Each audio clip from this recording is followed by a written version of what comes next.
This is Narayan Soni, and I'll be presenting a simple demo for a WebAssembly application on which I'm working on after reading the paper.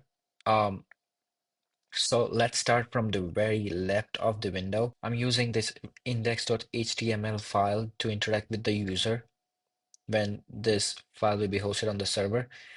Um, I'm using this script.js file to handle all the inputs and outputs that are being passed in the index.html file by the user.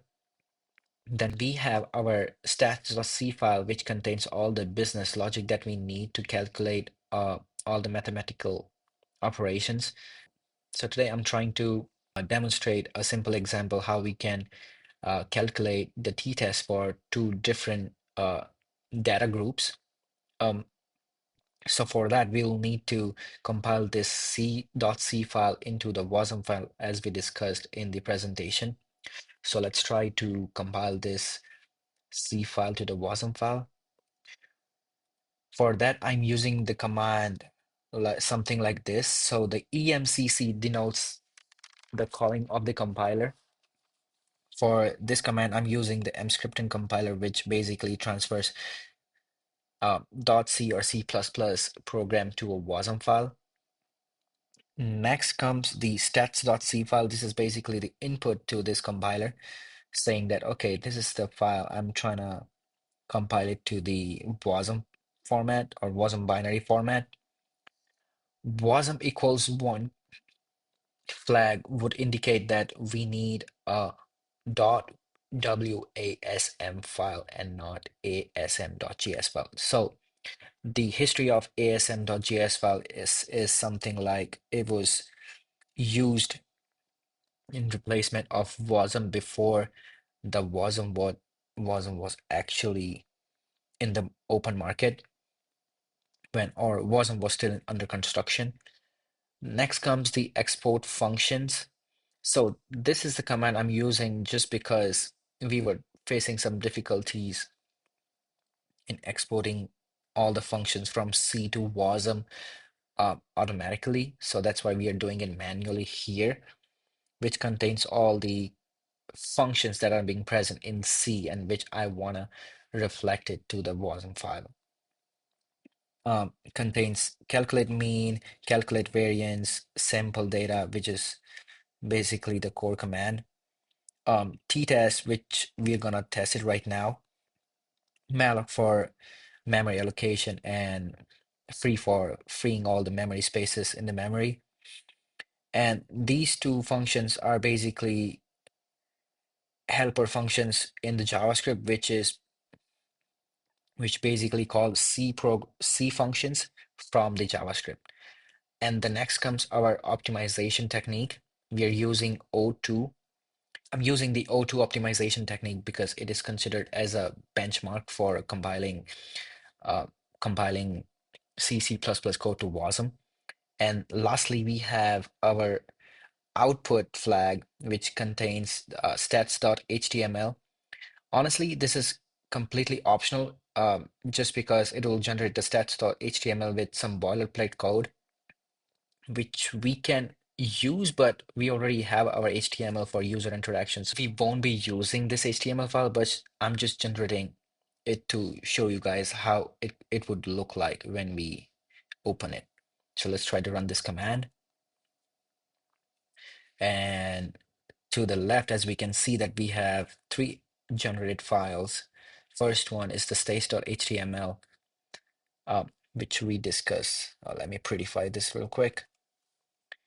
Okay, this is the boilerplate code for running the WASM application, but we don't need it, so we can just delete this right away. Next, we have stats.js file. This is the glue code between the WASM binary file and our script.js file. So it will help us to communicate between front end and our WASM file or the WASM binary file to execute the functions like calculate mean, calculate variance, and also the t-test, which we're looking for. So let's try to host this application on the local host. Okay, so the application is hosted on localhost. Let's have a look.